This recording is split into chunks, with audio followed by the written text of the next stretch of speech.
Hey guys, Billy here. I'm gonna show you how to make the best tri-tip you're ever gonna have. People always try my tri-tip, always say, "Hey Billy, how do you make it?" I'm like, I can't explain it to you guys. There's so much ingredient involved. So first of all, I'm gonna go through the ingredients, and then I'm just gonna show you how I put everything all together, and then we're gonna list the labels of ingredients. First of all, over here to your right, you're gonna need tri-tip. Obviously, you see the tri-tip? They're like a big old piece. But what I like to do is I like to chop them in like three evenly pieces, so it marinates good and cook better, in my opinion. Easy for me to cook. So I'll take these. I chopped most of them already, so I just took a few of these just for demonstration purposes. So let me just go ahead and wrap this up. Make sure you're recording because I don't get a second chance to cut it. This is all I got. Okay, so now all the meats are all cooked. Now let's go for the ingredients. Okay, so we're going to swing over here to the table and explain all the ingredients to you guys. Okay? So over here, you see the ingredient table. Probably the base ingredient would be the oyster sauce.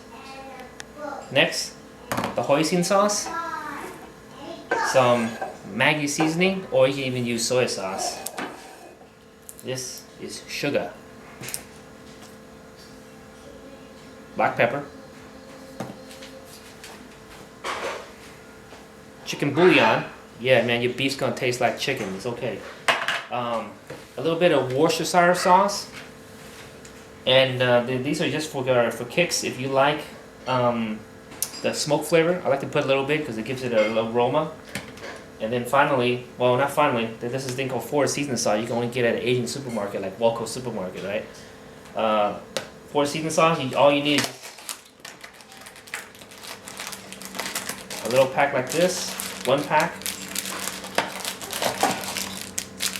That's all you need. And then the secret ingredient. What's that? This little guy here. Also, before I forget, you need garlic. And I like to put a little bit of chili pepper just for a little bit of kick. These are all to your flavor. Can't go wrong with it. So I'm gonna go ahead and start blending.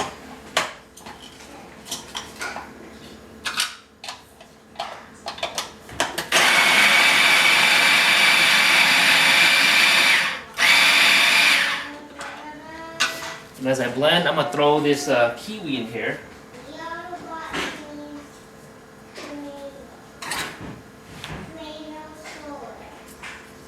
Gotta peel it a little bit. See, I got 20 pounds of tri-tip, and one little kiwi does the trick. Now, what's the purpose of the kiwi? The kiwi has an enzyme that breaks down the meat, and if you leave it overnight, maybe 2 nights, it can make the tri-tip taste like filet mignon.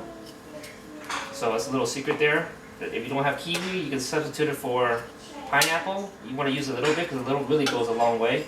If you don't have pineapple, you could use papaya. That's probably the last resort because kiwi and pineapple are more easily accessible. So what I like to do is I like to throw this in here and blend it with the garlic.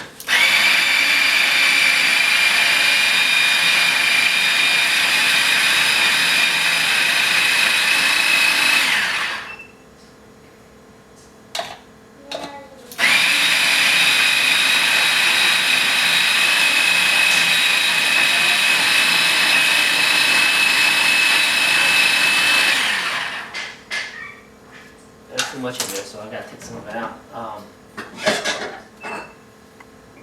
So normally I just throw all the ingredients inside the pot, but for the sake of this video, I'm gonna throw everything in here so you know how it looks like. So, first off, I'm gonna throw some of this garlic in here. I need to remove it because it's not blending correctly. There's too much stuff in there.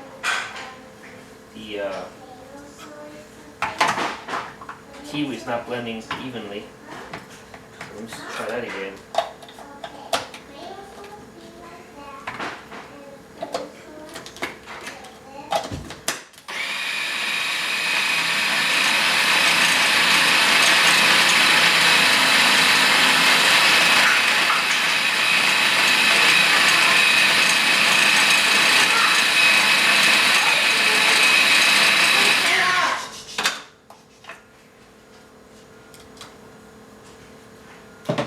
So it becomes like a paste like this. You can make it have a little thicker, which is fine.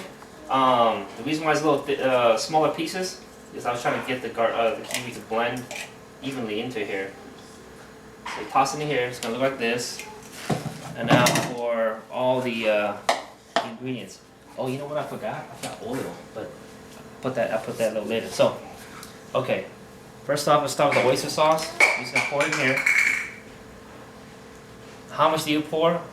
I don't have a measuring thing. I just kind of do it by eyeball. Probably take like about a third of this if you're doing a 20-pound marinade. But most people don't do a 20-pound marinade like me. And what I'm gonna feed a little team of people. You're just gonna have to adjust, and you can't really go wrong with how much you put in it. More or less of anything. The only thing you gotta be careful is salt, but since without salt, that's the only thing that can kill a marinade. You can't really go wrong with putting too much or too little of anything. So it's about that much. And the next thing is the hoisin sauce. Yeah. There's some left over here, so I'm just gonna pour the rest of it.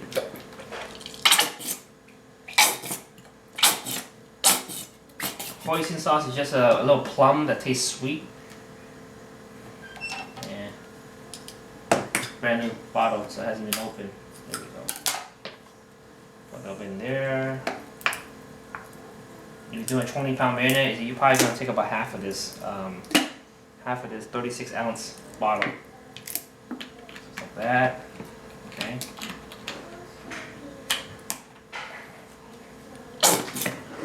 Oh. Then you're gonna put some sugar. Lots of sugar. Lots of sugar. Sugar is the American cocaine. Okay. Then you have ground pepper. As much as you like. And then some Maggi seasoning. This gives it a little aroma. Again, you can use soy sauce if you like.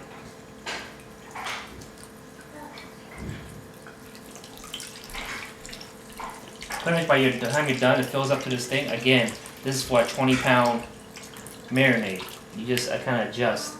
This is chicken marinade. It's going to make your beef taste like chicken.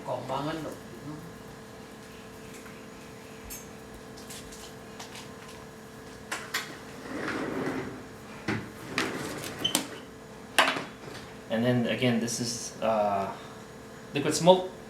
Liquid smoke. I don't know how to put smoke in liquid, but you just want to put a little bit for that aroma taste, and then some Worcestershire sauce. And sometimes I put lemongrass in here, minced lemongrass. But when I went to the supermarket, they had these little itty bitty bottles, and I didn't want to pay for it. And then oil. Let me go grab the oil. Where's my oil at?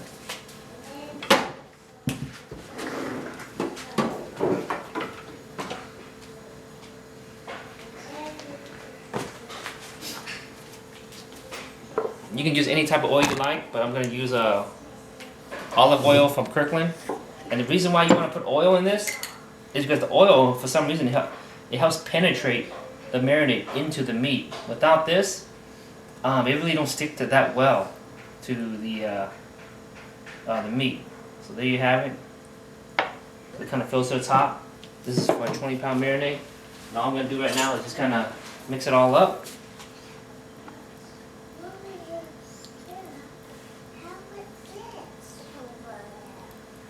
And then I'm going to move over here, careful not to spill, because this is going to be a messy little thing. And then the meat's all in the pot. I'm just going to dump it in here, like so.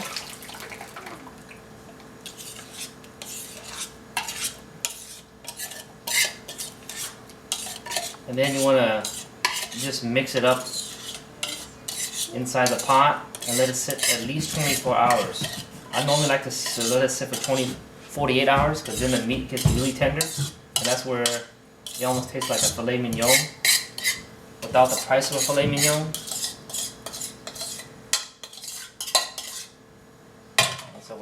So when I get that in there, what I like to do now is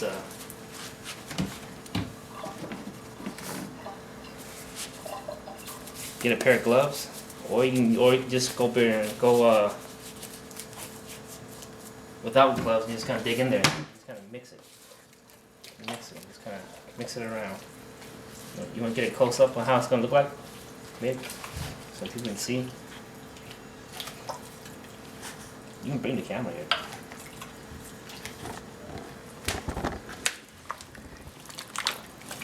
And just mix it.